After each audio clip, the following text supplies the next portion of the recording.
네, 안녕하세요. 여러분들의 구독과 좋아요로 이 채널이 유지되고 있습니다. 네, 영상 속도는 1.5배를 추천드리고요. 항상 구독자님, 멤버십 회원님들에게 감사하다라고 말씀을 드리면서 자, 이번 내용은 가장 중요한 물가적인 추이에 따른 이야기를 좀 해보려고 합니다. 네, 그게 미치는 영향 강도가 상당히 세기 때문입니다.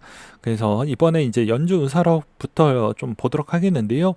여기에서도 보시다시피 FMC 의사록 내용에서 좀 재미난 문구는 저번에 19명 중에 투표권이 있는 12명이 비컷은 반대편 딱 한 명밖에 안 나왔다라고 했습니다. 근데 이제 까고 보았더니 오히려 논쟁이 좀 더 심했다라는 걸 볼 수가 있었고요. 그리고 또 그 다음부터는 점진적으로 25bp 인하가 좀 정상적으로 좀 보는 게 아니냐라고 이야기가 나와 줌으로써 요즘 다시 이제 미국 증시에 있는 분위기도 여전히 좀 약간 이제 민그적거리고 있는 모습을 볼 수 있고, 그리고 환율적 추이도 오히려 다시 1350원대에 머물고 있는 모습을 볼 수가 있게 되겠습니다. 그 다음으로 또 나스닥도 생각보다 약간 주춤을 좀 보여주고 있는 모습인데요. 그럼에도 이제 어차피 장기적인 모델링은 금리 인하 추이에 있는 속도가 이제 그 계속해서 이어나가는 것은 똑같지만 이제 기대값이 높을 거냐 낮을 거냐 이 정도로 그냥 보시면서 대응을 하시면 될 것 같습니다. 그리고 이제 유가적 추이도 이제 경기 침체냐 아니냐에 따른 내용에서 가장 중요한 지표 중에 하나라고 볼 수가 있는데요.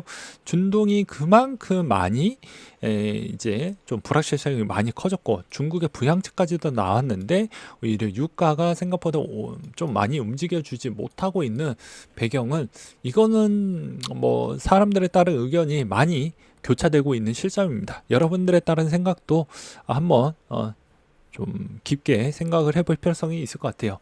누군가는 이제 침체로 갈 수 있다, 이렇게까지 대형적인 부분이 나왔는데도 불구하고도 유가가 안 움직였던 건 또 다른 뭐 우리가 모르는 부분이 있는 거 아니냐, 뭐 이런 이야기도 들리기도 했습니다.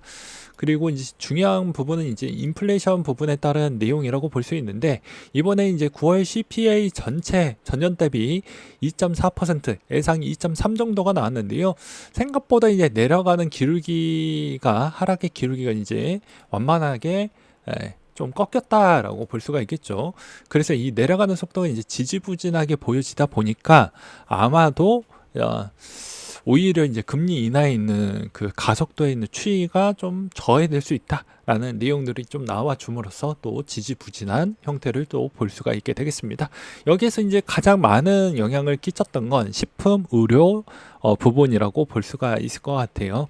그래서 이 영향과 그 다음에 주거비도 약간 과거 대비보다는 좀 더 많이 나아지긴 했지만 그래도 미친 영향이 꽤 있었다라는 걸 볼 수가 있게 되겠습니다. 그리고 왜 이렇게 인플레이션이 좀 내려오지 못하는 배경도 여전히 노동 품질, 세금, 임금, 그리고 보험 비용 추이가 이번에 좀 많은 영향을 끼쳤다라고 하더라고요. 이 내용이 왜 중요하고 금리에 있는 속도가 왜 중요하냐라고 다시 한번 또 물어보시는 분들이 계실까봐 이 장표 하나로 끝낼 수가 있습니다. 이제 비트코인은 1400조, 500조 정도가 됐던 사이즈가 커졌기 때문에 지난 추이에서도 통화량에 있는 추이에 수혜를 안 받고 성장한 건 없습니다. 모든 자산들이 통화량에 있는 통화 정책에 따른 추이를 누누이 다 받으면서 성장을 했기 때문에 이제 덩치도 커지고 그다음에 여러 가지 상품들이 계속 나와주고 있는 실정이다 보니까 이제 아무래도 이 추진력을 받기 위해서는 그냥 개별적인 호재보다는 통화 정책에 따른 호재가 더욱더 막강하게 작용을 할 수밖에 없다라고 볼 수가 있기 때문입니다. 왜냐하면 자, 한번 생각을 해보십시오. 여기서도 총 통화량에 있는 추이가 완만하게 풀렸을 때 더 많이 올라갔던 건 시가총액이 생각보다는 좀 작았기 때문이라고 저는 그렇게 좀 보고 있고, 오히려 여기에서도 이제 급격하게 이렇게 통화 추이가 올라왔는데도 불구하고도 어떻게 보면 좀 덜 올랐던 이유는 이제 덩어리가 좀 커졌기 때문이라고 저는 생각을 하고 있는 바입니다. 그래서 이게 정말 뭐 크립토 부분에 절대적으로 상관이 없게 보는 건 좀 바람직하지 않는다라고 저는 생각이 들어요. 그러니까 과거에는 뭐 200조, 300조 정도라고 하면 이제 어찌 보면 미국 주식에 있는 대형 기업의 한 종목만큼밖에 안 되기 때문에 뭐 그냥 개별적인 호재에 있는 추이로도 좀 해석을 많이 해볼 수는 있지만 지금은 사이즈가 많이 달라졌다라고 저는 다시 한번 말씀을 드리는 바가 될 것 같습니다. 그 다음으로 이제 비트코인 관련된 이야기를 좀 해보려고 하는데요. 최근에 이제 마이크로 스트래티지가 미국이 갖고 있는 비중 대비보다는 더 많아졌다라는 걸 볼 수가 있습니다. 네. 그쵸. 근데 한동안 이제 이 ETF에 있는 물량들이 점진적으로 더 많이 늘어날 것으로 보여지기 때문에 아무튼 총 공급과 수요 부분이 이제 여기에서 하나라도 좀 변화점이 생기게 되면 비트코인에게 막대한 영향을 준다. 이렇게 보시면 될 것 같습니다. 그리고 여전히 수요가 더 강해지고 있는 시점이기 때문에 시간이 그걸 해결해 줄 것이다 라고 보시면 될 것 같고요. 그 다음으로 이제 초장기 홀딩 비트코인 대량 이동은 항상 시장에 큰 변동성을 만들었다고 합니다. 그래서 이번에 강세 시즌 고점 부근에서 7년 이상 홀딩된 대량의 비트코인 거래소로 향하는 모습을 보여주었는데 현재 입금되지 않고 있는 모습을 보여주고 있다고 하네요. 그래서 이 대량에 있는 이동된 시점에 따라서 분위기도 좀 볼 필요성이 있을 것 같고요. 그 다음에 이제 요 컨텐츠 내용도 한번 준비를 해 보았는데요. 자, 제가 저번 영상에서도 누차 이야기를 했습니다. 투자는 인내심이 좀 필요하다고 했어요. 인내가 필요합니다. 인내하는 이 부분에 있는 시간을 어떻게 보낼 거냐도 중요하다고 했어요. 아무 생각 없이 보낼 거냐 아니면 충분한 내가 여기서도 생존이라고 한번 생각을 해보세요. 이 돈이 내가 열심히 일을 해가지고 교환 매개체로 받은 거잖아요. 그럼 이 돈을 지켜내기 위해서는 그만큼 내 지식을 충분히 쌓아야 됩니다. 누가 대신을 해주지 않아요. 누가 대신을 해준다라는 건 사기입니다. 그쵸? 근데 여기서 전략을 이 돈을 뺏기지 않으려고 하는 생존 전략이 필요하는데 이걸 되게 가볍게 여기시는 분들이 정말 많습니다. 그리고 잃고 나서 생각해 봐야 다시 돌아오지 않습니다. 그렇기 때문에 흔들리지 않고 자기 포지션을 유지하는 게 정말 중요한데요. 2년 미만에 있는 홀더들이 다 떠나갔다고 합니다. 그러니까 그래 봐야 아무래도 젊은 층들이 좀 많이 떠나갔다라고 볼 수가 있겠고 오히려 이제 제 나이 또래 위부터는 이제 존버나 가치 투자 형태를 좀 많이 하시기 때문에 우리 구독자님들도 시장에 떠나시지 마시고 충분히 정립을 해가지고 가게 되면 좋은 성과가 나온다라는 여러 가지 영상을 제가 만들어서 보여드렸기 때문에 이번 시점도 잘 견뎌내시길 바라겠고요. 그 다음에 S&P 500은 오르는데 비트코인은 안 오르는 이유가 여러 가지가 있습니다. 비트코인은 즉 어찌 보면 수요와 공급에 있는 추이가 가장 기본적인 베이스가 될 것 같고요. 여기에서 비트코인의 추가적인 성장 동력이 나오려고 하면 간단합니다. 비트코인의 에코시스템이 제대로 작동을 하는지가 1번이고요. 그 다음에 두 번째로는 이제 해당 파생 상품이 더 많은 확장성을 보여주어야 된다라는 것입니다. 그리고 세 번째로는 이제 내년부터 이루어질 수 있는 내용인데 이제 기존의 기업들이 이제 비트코인을 갖고 있는 것을 이제 커스터디 부분에다가 맡겨놓고 그거 가지고 이제 빌려주는 대출 사업 같은 걸 많이 할 것으로 보여지기 때문에 아마도 나쁘지는 않을 것 같습니다. 근데 그게 이제 얼마나 이익분의 기여율을 많이 해줄 것이냐가 관건이 된다라고 보시면 될 것 같습니다. 이익의 기여율이 초반에 시작했다라는 것에 따른 기대감에 실망감이 있을 수는 있지만 시작하고 나서 그 폼이 올라올 때까지는 기다려 줄 필요성이 있어요. 왜냐면 얘한테 뭐 예를 들어서 초등학생인데 중학교 수학을 당장 풀라고 해요. 그러면 그 성적표가 곧바로 나오는 거 아니죠. 마찬가지입니다. 기다려 줄 수 있을 만한 시간이 필요하다는 거예요. 그 친구가 성장할 수 있을 만한 기다려 줄 수 있을 만한 필요성이 필요합니다. 그럼 자산도 마찬가지죠. 이게 성장을 다시 보여주려고 한다고 하면 성장할 수 있을 만한 시간이 필요하다라는 거예요.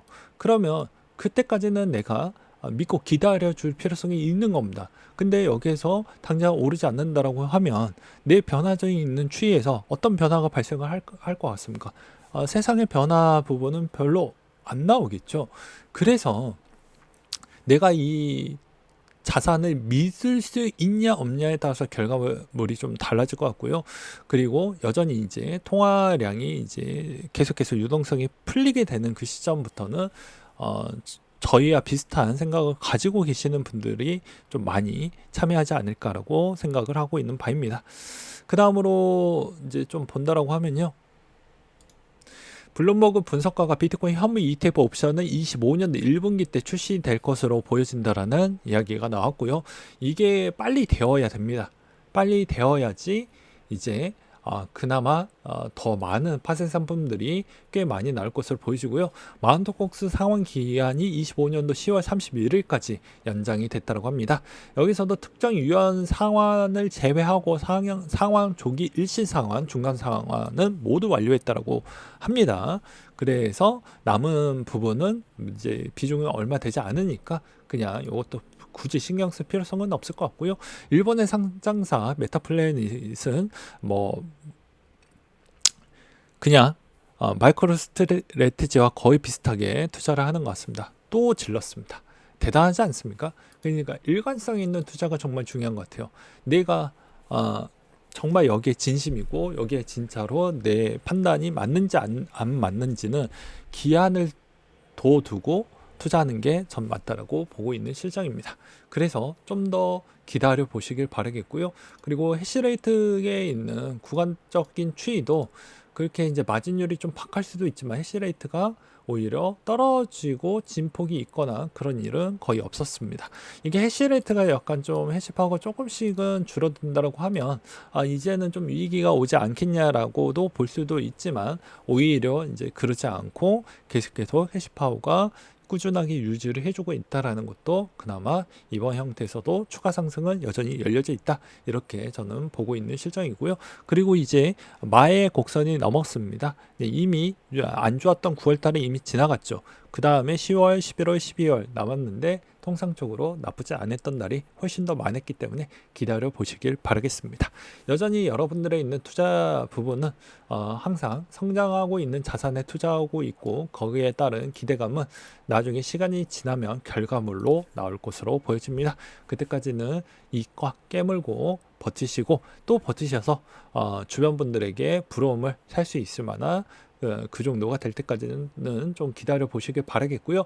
그 다음으로 이제 또 마지막으로 여전히 이제 마이크로 스트래티지 2배 정도에 있는 추정액가 좀 많이 마지막에 많이 올라왔기 때문에 일시적 조정은 좀 있을 수 있다라는 걸 또 말씀을 드리는 바가 될 것 같습니다. 일시적 조정이 나올 거니까 차익을 하실 분들은 차익을 하시고 그 다음에 차익하고 또 다시 어느 정도 조정을 했었을 때 또 수익은 챙겨 먹는 게 제일 좋겠죠. 그 다음에 또 사도 상관이 없습니다.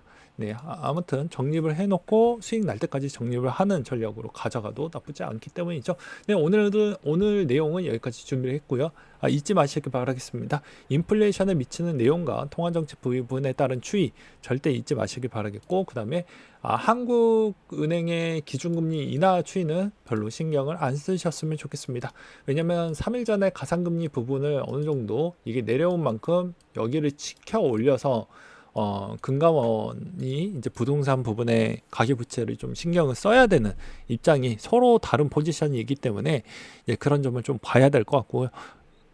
그리고 이제 한국은행 총재가 이렇게 좀 보고 있다라는 건 내년에 금리 인하가 좀 더 빠르게 진행이 될 것으로 보여지고, 그 다음에 한국은 수출 주도형 나라이다 보니까 금리가 좀 더 선제적으로 내리긴 하겠지만 과거 대비보다는 한 템포 더 늦었던 스타트를 끊었던 점이 좀 이례적인 추이라고 보시면 될 것 같습니다. 네, 이상으로 마치도록 할게요.